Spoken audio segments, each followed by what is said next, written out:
Good afternoon, and welcome to today's hearing on Health and Human Services Committee.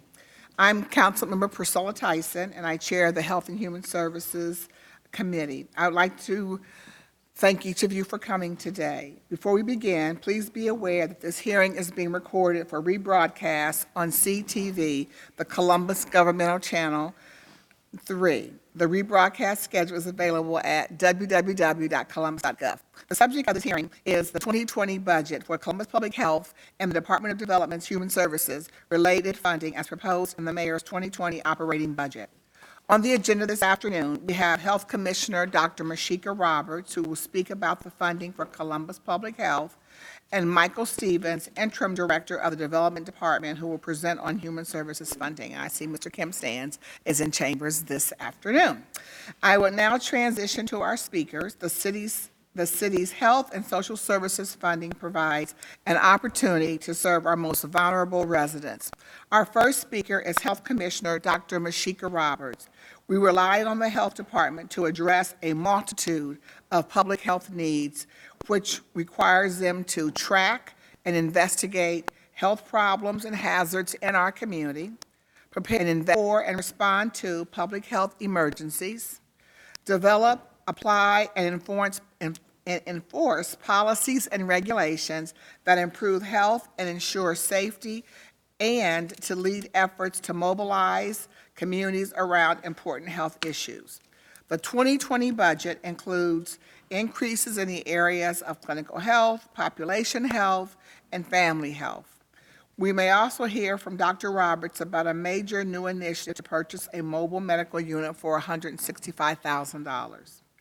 Much like cities across the United States, Columbus has seen a dramatic increase in opioid use. Specifically, Ohio has seen an increase in the rates of drug overdose deaths, about 86% of which were opioid related.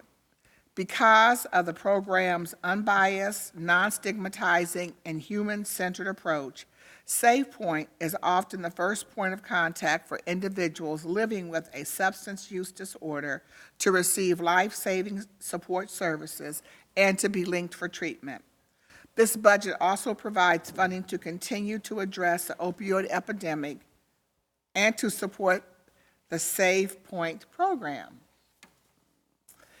In addition, Columbus Public Health's budget will continue funding for Columbus Care, the Columbus Care Coalition, a collaborative program led by Columbus Public Health to address community trauma.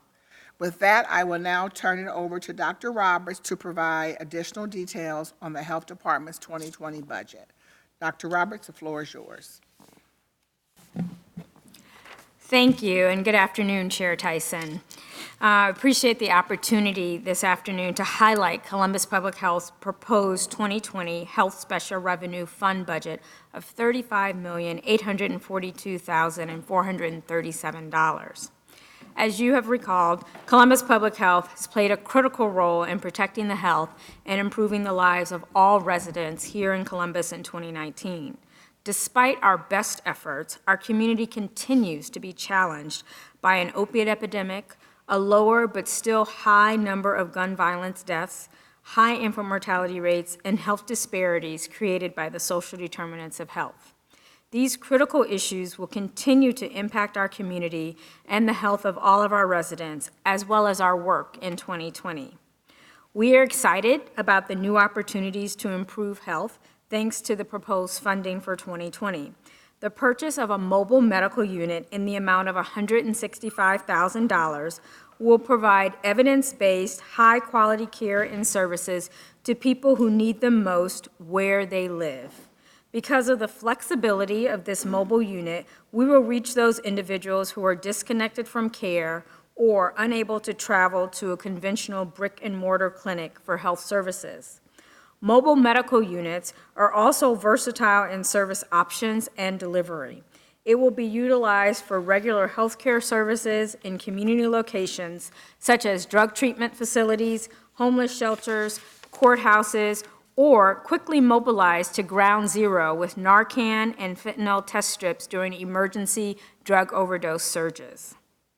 Also, the Columbus Care Coalition, a collaborative effort led by Columbus Public Health to address community trauma and build resilience as a part of the comprehensive neighborhood safety strategy, continues to be funded in 2020 at $1,080,450. Another element of the comprehensive neighborhood safety strategy is the Violent Crime Review Group, which is a multi-department committee working to understand and lower homicides in 3 target neighborhoods, that being Linden, South Side, and the West Side. The Violent Crime Review Group is funded at $129,000 to provide a social worker at Columbus Public Health and an interventionist at Recreation and Parks for an innovative pilot program at Grant Medical Center, which will provide victims of violent crime who enroll in the program with comprehensive services to reduce rearrest and injury recidivism.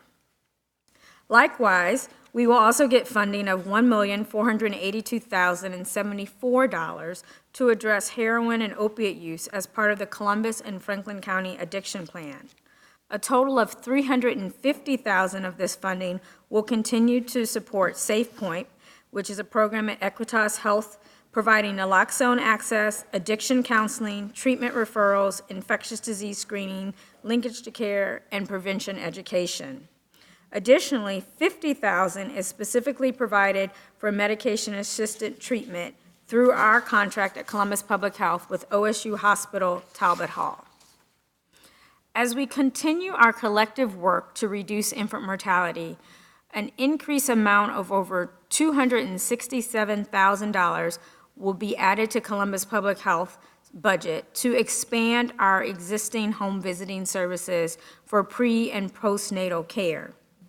With these additional funds, we will be able to see an additional 75 to 100 women and families annually. In 2019, Columbus Public Health began implementing the Healthy Families America, which is an evidence-based home visiting model in conjunction with maintaining comprehensive teams of nurses, social workers, and outreach workers in order to provide holistic services. These funds will allow the addition of 4 outreach workers and 1 licensed social worker to provide perinatal home visiting services for more women and babies in order to reduce infant deaths. And while working together with all of you to address these pressing public health issues, we also continue to provide the basic public health services that our residents depend on to live healthier and safer lives. In 2019, these basic services included giving over 30,000 immunizations to protect against preventable diseases, providing STD services to nearly 10,000 patients, responding to nearly 40 outbreaks of over 10,000 disease investigations in order to protect public health, providing over 5,500 home visits to perinatal families, training over 850 Safe Sleep ambassadors, conducting more than 16,000 food inspections, and providing nearly 106,000 birth and death certificates. The proposed 2020 budget allows continued provision of public health services that are mandated, as well as priority programs that the Board of Health deems minimally essential to meet Ohio's public health standards. We will also address our community's priority areas while continuing our basic services and programs that protect the health and improve the lives of all of our residents. In closing, I would just like to assure you that your investment means quality public health care and protection will be available for all residents as well as visitors for Columbus. We will continue to operate with high efficiency and effectiveness to serve the health and safety needs of our entire community. As always, I and my team truly appreciate your support and your guidance of Columbus City Council through this process, as well as all year long. And I would be happy to answer any questions you or any of the residents might have. Thank you. Thank you, Dr. Roberts, and truly appreciate your leadership of Columbus Public Health. Can you just share, I think you have, you mentioned some additional staff members, and can you share the number of staff that either 25 or 35 additional staff people on your team? Great question. I'm gonna need a little bit of assistance. Okay.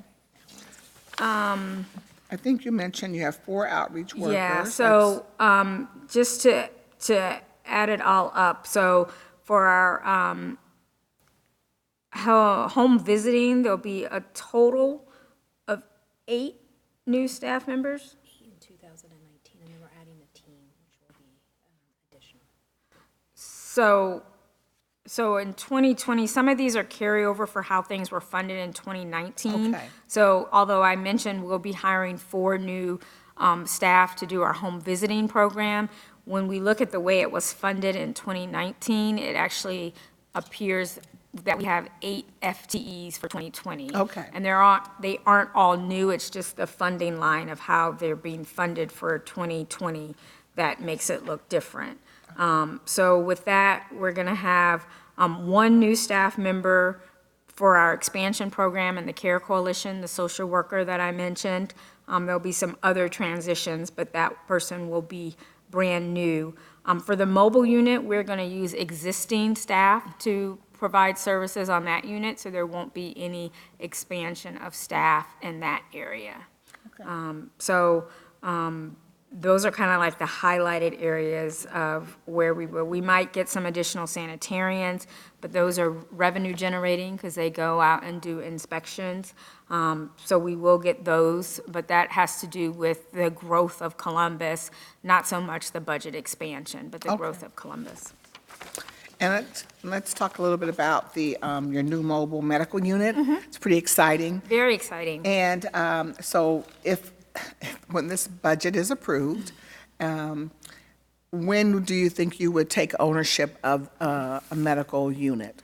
So we're already in conversations right now with Fleet, trying to design the unit and give them the specs of what we would need.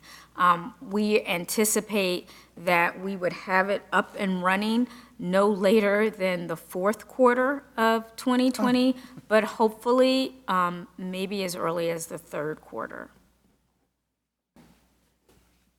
And again, you mentioned there's such a need for individuals who don't go to brick and mortar, and you're focused on really going to where people are, and then you would then be linking them to other services in the community if they need it, things that you don't do at Columbus Public Health. Absolutely, absolutely. Okay. I like the idea of whether you're going to the courthouse, to be able to take the unit to the homeless, to any of our homeless facilities to provide those services there. So. We've had an increase in request of facilities who want us to come in and provide family planning services for their clients, whether they're in the courthouses or in drug treatment facilities. And oftentimes they don't have the space for us to provide those services in a professional manner. And so this mobile unit will allow us to go to them where their clients are already convened and do kind of a one-stop shop for their clients where they'll get the treatment services they need and then they'll get the family planning services that we can offer as well. But we'll also be using it during festivals to do HIV testing and STD screening, so it will get a lot of miles once we get it going. That's great.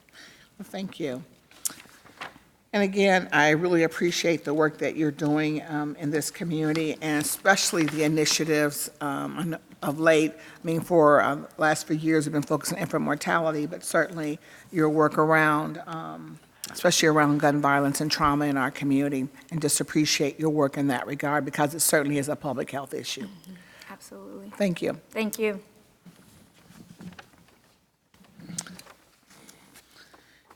I will now transition to Interim Director Stevens, who will speak to the city's efforts to fund social service programs that are offering services to address the critical needs of our residents. This year was the beginning of a new grant cycle. Proposals were sought to create, maintain, and improve pathways and capacity-building opportunities for people to move from economic insecurity to economic security. The city's investment priorities include income through employment, job quality, education and training, financial capability, stabilization, and resource supports. To provide additional details on the social services funding, I will turn it over to Interim Director Michael Stevens. Good afternoon, Chair Tyson. I am pleased to be presenting the portion of our department budget that supports our social service agencies and the services they provide to Columbus residents.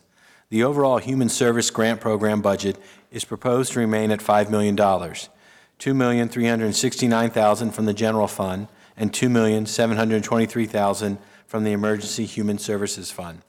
In 2019, the city held a competitive process to award approximately $4.5 million in funding.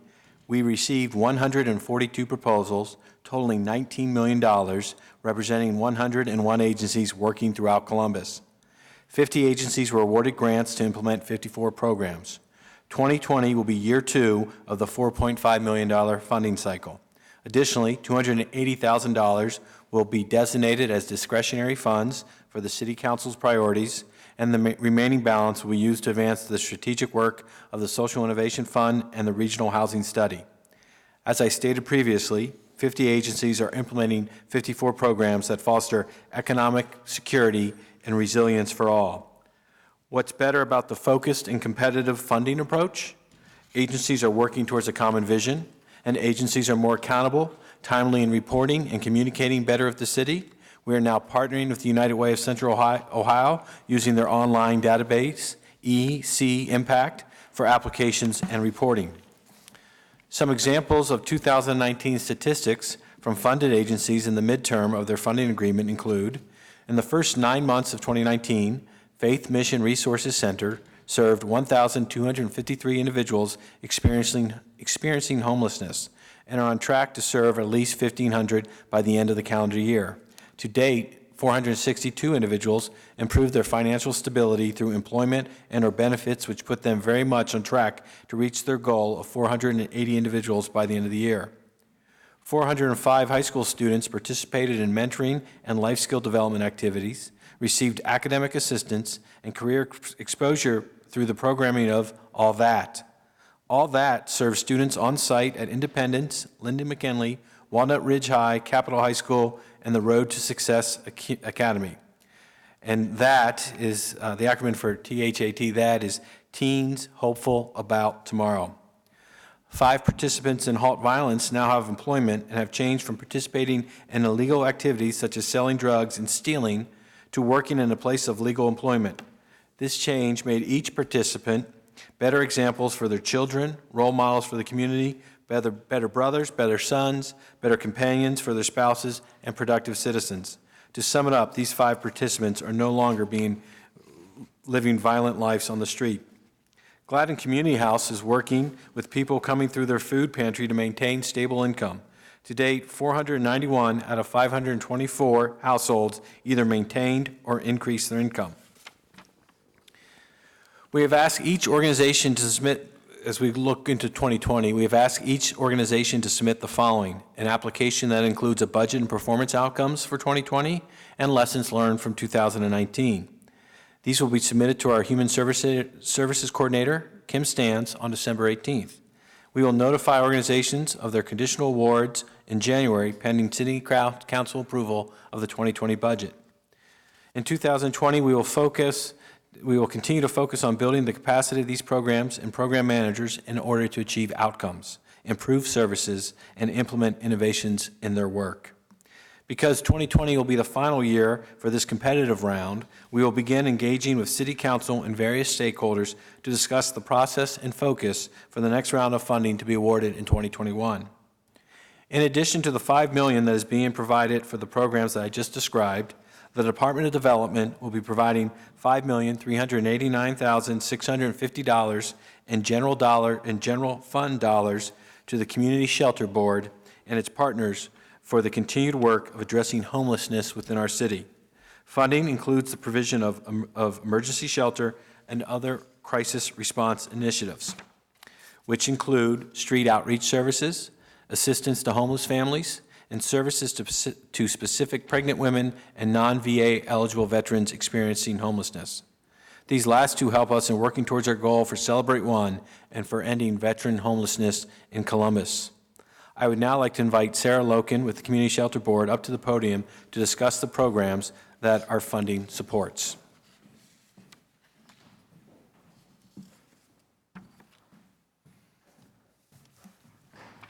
Thank you. Good evening, Sarah.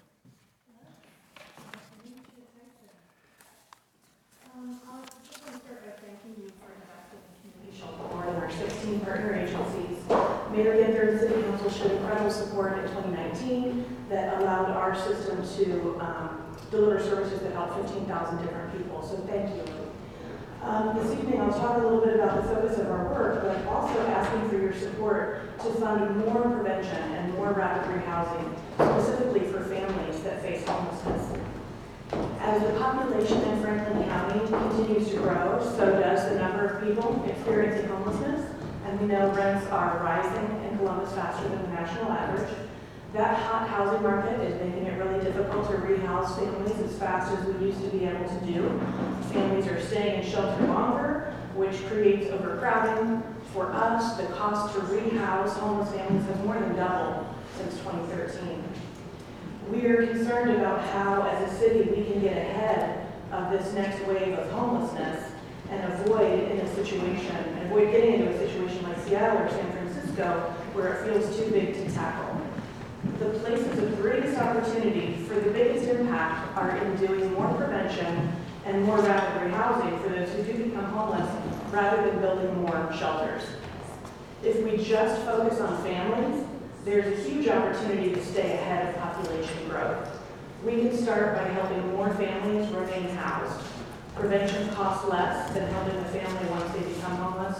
And over the last 5 years, our prevention programs helped more than 2,500 families avoid re-experiencing homelessness. If a family does become homeless, we need to get them out of shelter as quickly as possible. This is more cost effective than a long shelter stay. That looks like short-term rent and utility assistance, but also staff to work with the family while they're in shelter and also after they're rehoused to make sure they remain stable. Over the last 5 years, our partner agencies have been able to do that, to rehouse and stabilize more than 8,000 different households with an incredible success rate of 85% or higher. So we are respectfully requesting an increased investment of $1.6 million to do more prevention and more rapid rehousing for families. And this would be an investment in our community's civic infrastructure. Thank you for your leadership and your partnership in all of this work all year long. And I'd be happy to answer any questions you may have. Thank you, Sarah. And let me just stop here for just 1 second. I'm just trying to, there's a lot of movement going on back here.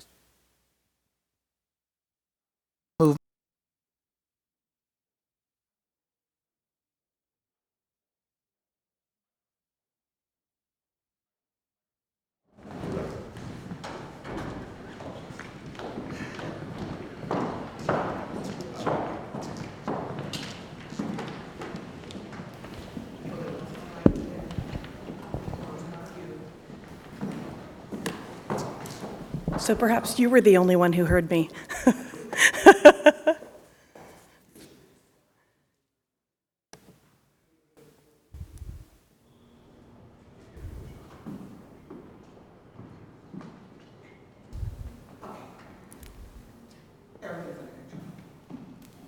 All right. Okay, Sarah, so there's a couple of questions that I just want to kind of go over your presentation a little bit, that you just mentioned that basically are the need for the prevention program, rapid rehousing, that there's a significant need because you're seeing more families become homeless in this environment. And certainly with the cost of rent in our city is preventing individuals to be able to, people cannot pay market rate rent. We know there's only a limited amount of vouchers that individuals are able to get. And then we also know that even though we're all working in this area of trying to prevent evictions, that's also becoming a concern in our community. If you get an eviction, it's very difficult to get a place to live. And so a lot of those individuals then are certainly coming to the shelter. Exactly. To find shelter. And so the $5 million or so that the city has in their budget is helpful. But certainly, as you mentioned, that the need is great, and there is a demand for more prevention, because we hope that people would not have to become homeless, because once they're homeless, it just creates some other challenges, even with all the great work that you guys are doing, to try to find dollars to get them rapidly rehoused to move forward with their lives. Yes.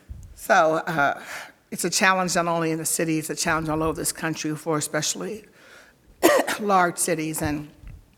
And we, as a council, and I'm sure the administration, want to continue to work with you to identify we know what needs to happen. We need people to be able to make, a livable wage. We need, and provide the other services that our people are needed to get on their feet. So I appreciate the work that you're doing, and again, and working with all your 16 partner agencies to give people hope. And we want to continue to work with you, and I'm hopeful that my colleagues will support the the $5 million plus that's in this budget to continue to support the Community Shelter Board. And certainly, we will continue to look at this $1.6 million that you're asking for today. Thank you. You give us a lot of hope. I appreciate you. Thank you. Thank you so much. Do you have other speakers? That is all the Okay. speakers I have to offer, but I'm happy to answer any questions. I thank you for the time today. Thank you, Interim Director Stevens. The only thing I'll mention is that I know you mentioned that the 50 agencies and 58 programs are providing input, and I appreciate you giving us the information today on some of the successes of those organizations. I know that in the past, they've always met their goals, but I know that Kim is going to be receiving reports on those organizations, and certainly we like to see those reports, because typically what we do is, before we pass the legislation, we will have all those agencies come in and share that information with us. And so I know that, so even though I know in the process you're saying the letters are going to go out in December pretty much, or I think you say December, to say that unless something changes, that pretty much those organizations are going to continue to be funded. I just wanted to make sure I'm stating to them that they all have to show up here and present their work before we will move forward on that legislation for them to receive those dollars. That's correct. Do you have in mind about when that would be? Because I'm thinking we'd be able to run a report to get ahead of that hearing, so you can start looking at that ahead of time. Do you know, like if we run something in mid-January maybe? Generally, we pass the budget in February, so my goal would be that we'll be working on that with my team, that we will probably have it in January. Okay. Have that hearing. And Okay. we'll be given some dates out soon, so that it gives people ample opportunity to make sure that they're here. And we normally, we have the hearings over the course of 2 days. We try to have one, during the day, so that individuals that may not want to have to pay people overtime can do that. And then we'll also have one in the evening, like we did Okay. in the past. Okay, well, once we know that, then we'll run a report, prior to that for you to have. Okay, thank you. And any notification we provide will be conditional on them participating in the meetings. That would be great. Thank you. Thank you very much. Okay. I don't have any other questions. I thank you for the work that you've been doing. I think, Kim, you've really been working with those 50 nonprofit organizations to provide even additional resources and support to them. I've been hearing about that in the community, and so I appreciate your continued outreach to help them to move forward. So thank you. You're welcome. All right, we do have a few speakers on tonight's hearing. The first speaker is Charlita Tavares, who's the president and CEO for Primary One Health, and she is in the budget and in the public health budget for, I just had it, $4.3 million. Senator, the floor is yours. Thank you very much. Thank you very much, Carl. Okay. First of all, I want to thank City Council Chair Priscilla Tyson and your committee for providing an opportunity for us to share with you our partnership with the City of Columbus. I want to thank Dr. Michiko Roberts and her team in the Columbus Public Health Department for their partnership over the years. And I want to thank certainly the administration and administrations in the past. Just a brief little history of who we are. Most of you know that we're a federally qualified healthcare system, started with the first community health center in 1973. The partnership with the City of Columbus goes back to 1973, so it's more than 40 years of history of the City of Columbus, providing funding for primary care in the City of Columbus. In 1997, the then council chair of the Health and Human Services Committee, a friend of all of ours, Les Wright, and the former health commissioner, 2 commissioners ago, Bill Myers, were asked by the federal government to assist with one of the only health centers that was an FQHC, who was having some challenges to come up with a plan so that they could continue to provide services. At that time, in 1997, 98, they came up with a plan to combine the 7 health centers that were operating, contracting with the City of Columbus to provide health services to create a new 501c3, which was originally called Columbus Neighborhood Health Center, Inc. Fast forward until 2015, we changed our name to Primary One Health. So we are a creation of the City of Columbus to provide basic primary care services for the residents of Columbus, Ohio. We are proud of that history and certainly proud of the partnership with the City of Columbus. As you can see, we've expanded beyond the City of Columbus into the county, providing services in the Dublin area and then also providing services in Pickaway County with a partnership with the hospital there. Used to be Berger Hospital, it's Berger/Ohio Health now. Some of the services we provide are listed. We believe strongly in providing those services that we have the skills and expertise to provide, and then partnering with others. And many of the services we are partnering with The Ohio State University. As we talk about partnerships, we have many, many partners. This is just a partial list of those partners in Central Ohio. Again, we believe that we should do what we do best and then partner with those who do other services that our patients need, who do it much better. We have, as I said, a long and strong partnership with Columbus Public Health. We share a dental director with Dr. Deskins, who is both here and at our East Main Street location. We have women, infants, and children clinics at our health center locations.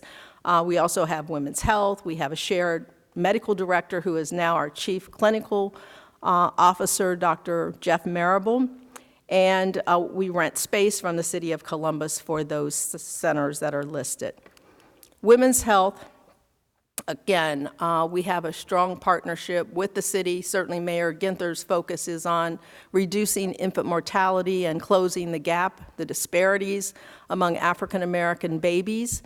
A large percentage of the babies born to Primary One Health are African American and other children of color, and so we take special pride in reducing infant mortality, having full-term births with our babies at Primary One Health. We have some benchmarks that we had with Columbus Public Health, and you can see those metrics there. There are some that we want to greatly improve upon so that all of our babies are born full term. All of our women are getting the full comprehensive reproductive health services, and for those that wish, can have same-day LARC services. These are some of our community partnerships on our infant mortality issues and initiatives. We are expanding those. Celebrate One, we were just notified, and I see some of my colleagues who are FQHCs in the audience. Many of us were included in that Celebrate One coalition grant to reduce infant mortality, so we're very proud to have as many partners as possible, because this is a high priority not only for the city of Columbus, but it is my personal high priority, having served in the state legislature and addressing this issue at the state level as well. Our footprint, we are continuing to grow. You know, sometimes people think growing is not always wise, but when you have so many people in Franklin County who need a primary care home, you have to continue to expand. I know that our sister FQHCs are expanding. Primary One Health served over 47,000 patients last year. We now have 11 sites. We'll be bringing on another site soon. We just opened one, and this is a partnership with Franklin County. And I know that Councilwoman Tyson was at our open house that was opening the site with Southeast Healthcare, which is another federally qualified health center. We opened 720 East Broad Street on November the 13th to fill in services and expand services with the closing of Columbus Area Integrated Health Services. So again, expanding services to see more people, to ensure that they get the health outcomes that the city of Columbus and Primary One Health wants to see. These are 2018 statistics on our demographics. As you can see, 2/3 of our patients are female, a little more than a third are male. About 31% are Black or African American. Languages, a third of our population speak languages other than English. You can see our LGBTQ, it's a lower percentage, but we're expanding those services, and in partnership with, we're going to expand some partnerships with Equitas Health, which is serving a large percentage of our LGBTQ population in Franklin County. We have a Health Care for the Homeless program. Community Shelter Board certainly has patients that are, or customers that are coming to Primary One Health. We partner with Lutheran Social Services, their health care, and then also Southeast has a health care for the homeless program, population. We're very proud of our 340B prescription drug program. It has grown exponentially and saved our patients money. Over $17 million, as you can see the year-to-date figures that we've saved our patients. Again, these are just more demographics of our patient population. We want everyone to have high-quality health care within Columbus and Franklin County. We want to make sure that we're working to expand services, to provide access, to provide the right kind of services where patients want to receive services. And as you know, and I wish that every board and organization took on this focus, is with our federally qualified health centers, 51% of our board members are patients of our health centers. It came out of the war on poverty in the 1965, and the mantra was nothing about us or for us without us. And that's what we believe. The patient should help design the services, the programs, the hours of operation, the locations, and the services that we're going to provide. These are just more statistics on our year-to-date actual statistics for 2019. I'm not going to go into those. Continued with our 2018 to 2020 strategic goals, growing strategically, strengthening our services and work that we're doing, being the first choice for both our partners in the community as well as patients in the community, and service. Patient services is our highest priority, to make sure that we're providing services in the right way that's culturally and linguistically appropriate for the populations that we're serving. So you can see customer services, these are our priorities.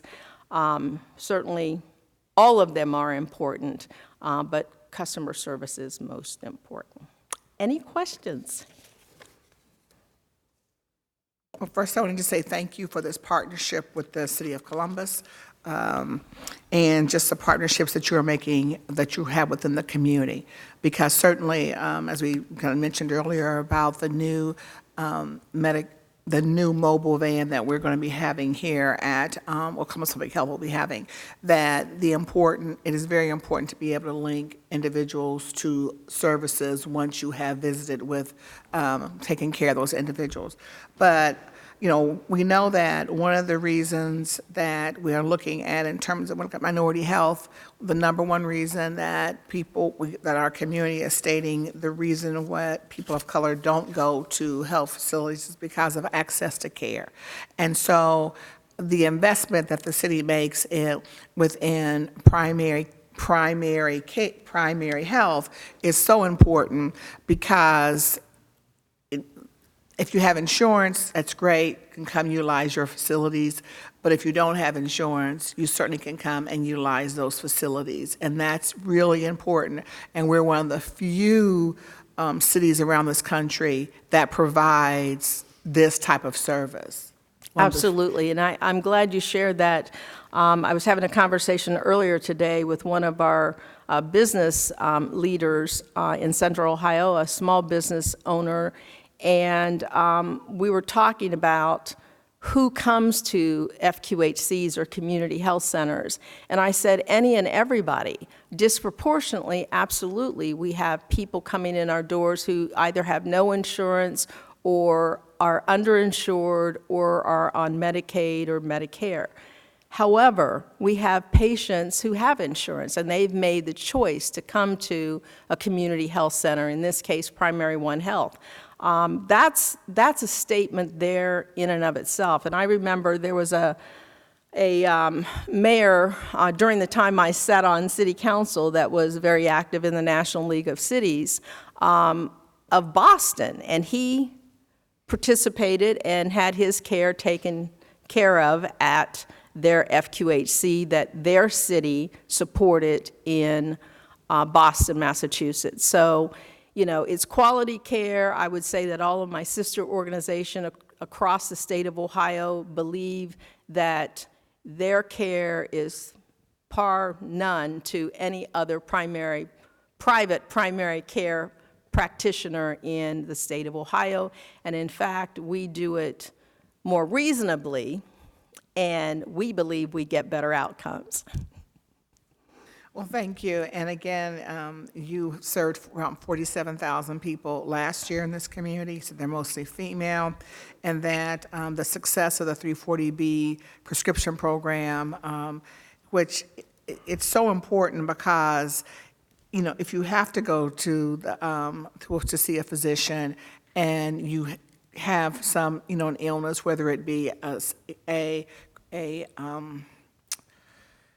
an illness that is, I'm trying to think of the right word right now, but so. A chronic illness. Chronic illness, thank you, or you have an illness that, just have a cold or flu or something of that nature, that if you have to get a prescription for that, oftentimes people can't afford those prescriptions. So to have that program is significant in the amount of money you're saving our residents. And we save our patients money, but then we generate revenue so that we can pay for those services for people who have no insurance, or those services that are either break even or do not break even, like dental and vision. So those extra dollars that our FQHCs are able to generate with those 340B discount program, those are put back into services. That's a requirement, put back into services. So we know how those dollars are being spent, and they're being spent on providing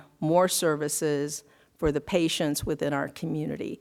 I would just say that convenience is important, particularly for pharmacies. That's why we have over probably close to 60 contracts now with pharmacies throughout Franklin County, both the independent pharmacists as well as the chains, whether it's a Kroger, a Walmart, Walgreens, CVS, et cetera, so that it's convenient for the patients to get the prescriptions that's close to where they want to pick them up. They might be shopping, so they only have to make one stop, and then we can give them transportation to go to pick up their prescription. So convenience is important, particularly if you want people to get well. Yeah, well, certainly, I don't have any other questions. You've been a great partner for the city, but most important, a great partner for the residents of our city. And so and again, you're in this budget for $4.3 million, and I hope that our colleagues will be supportive of continuing to fund the great work that you're doing. Thank you very much, and Thank we you. appreciate the opportunity to share. Thank you. Our final speaker is Mr. David Noble.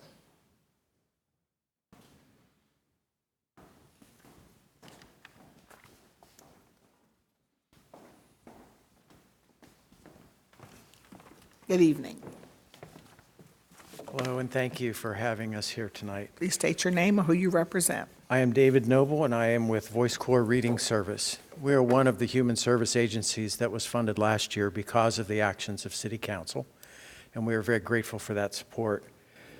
Because our funding was added after the grant round, I thought it might be appropriate for us to share with you some of the things that have happened this year.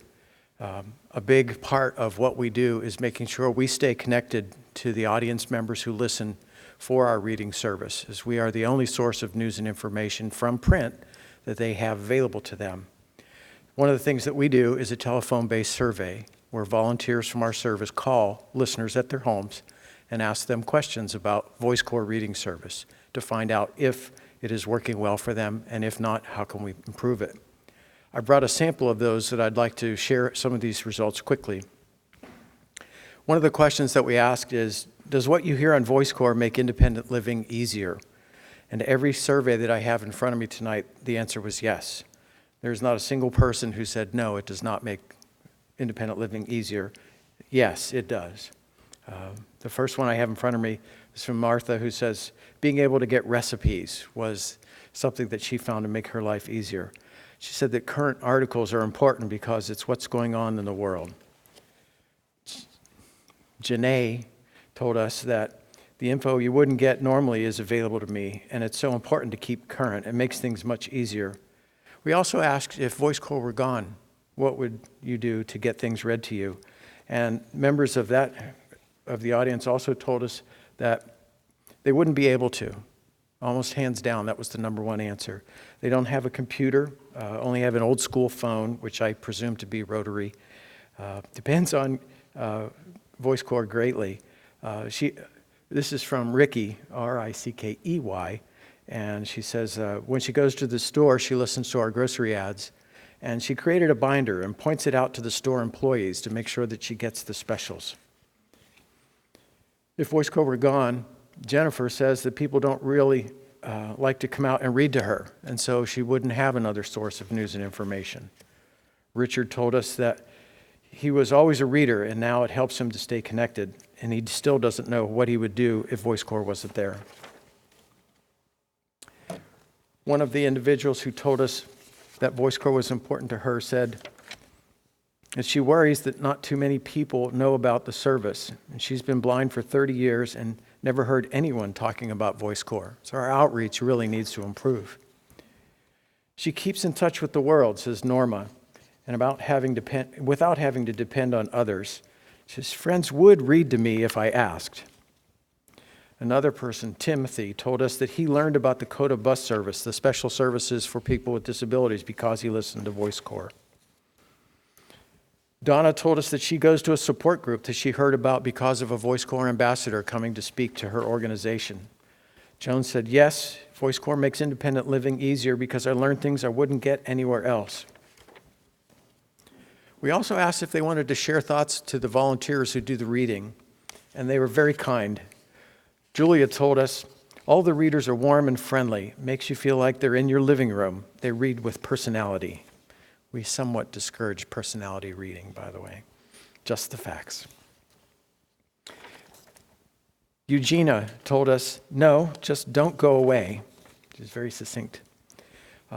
Another person wanted to tell the volunteers that we are his tie with the world. Voice Corps readers are better than screen readers, which we supplied was a computerized voice. It gives joy to him to hear it. Connecting people like me with the outside world is what we heard from Garland.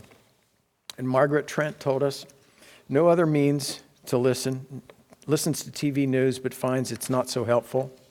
Patrick told us that someone comes over once a week, and that would be his only other access to printed news and information. I'll pause here and just say that these are representative of the entire batch of surveys that we've accomplished this year. The readings that we do are 24/7. They are, without a doubt, the only means of access for people with print disabilities and others, such as veterans who come back to us with war-related injuries, service-related injuries, and they can't handle printed pages. So we are very grateful for city support, and we wanted to come by and say so. Thank you very much. Thank you for coming down, and certainly, first of all, taking the time to reach out to your listeners to be able to share with you and for you to share with us the importance of Voice Corps. And certainly, I appreciate. I'm very thankful to my colleagues as we provided that extra funding to you again this year. I recognize, and this is just overall for human service funding, and I certainly appreciate the focus of moving individuals from economic instability to economic security. I understand that. And for the reasons we talked about with the CSB, I appreciate that. And I also appreciate just the comments from Acting Director Stevens in regards to the number of, asks of the city. So we've had, $5 million to be able to provide to the human service organizations. And I know Senator Tavares is still in chambers, knowing that's the amount we've had for quite some time. And that concerns me.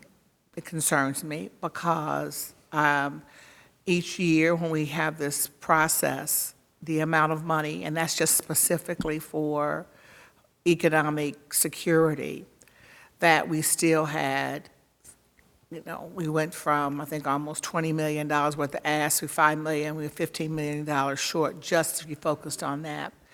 But you and I know, and anyone that does this work understands that the human services is not just focused all on economic security.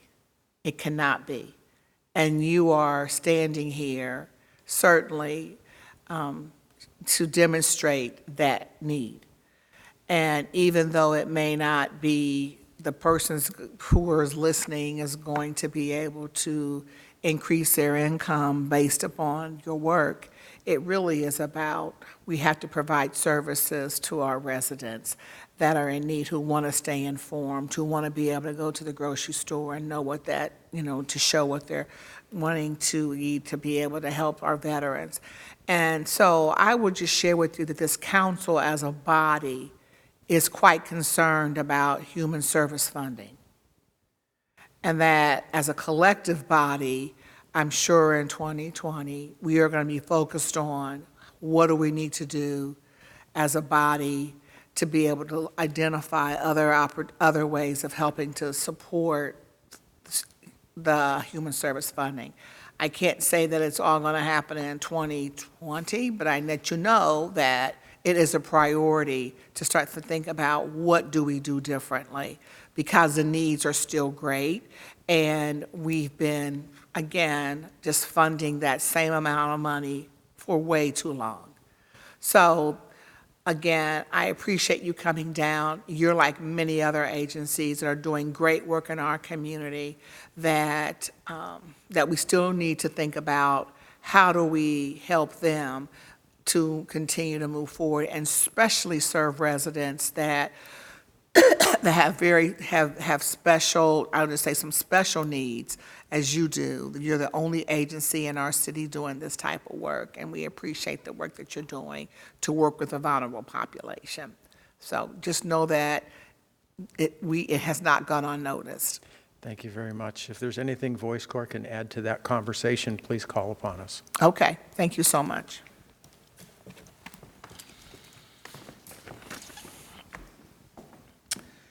Right, I think we've heard all of our speakers, and as we have heard, the city has prioritized meeting the needs of our residents. Over the next several weeks, council will continue to hold committee hearings on the mayor's 2020 operating budget proposal. We expect to pass this budget in early February. Before I conclude tonight's hearing, or this afternoon's hearing, I should say, I'd like to thank the Health Commissioner, Dr. Michiko Roberts, Mike Stevens, Interim Director of the Department of Development, Kim Stans from the Department of Development, the Community Shelter Board, Sarah Logan, the Community Relations Director, from Primary One Health, the Executive Director, Charlia Tavares. Always, even though they're not in chambers this evening, I know Michael Corey has a new son, but the Human Service Chamber of Franklin County, they're always advocating for the human service organizations. I also want to thank my fellow council members and their staffs who work hard each and every day to serve our community with pride. The Legislative Research Office staff, Matt Erickson and Chris Maitland, my staff, Nicole Harper and Carl Williams, the hardworking team of CTV who make these hearings possible. As you can see today, they were all down in full force to figure out why they weren't hearing our speaker. And most importantly, I want to thank the residents of Columbus who allow me to do this work every single day. And so thank you, each of you, for coming down on this very cold Tuesday afternoon. Thank you for coming down and listening to this hearing this evening focused on Health and Human Services and the budget for 2020. This hearing is adjourned. Thank you.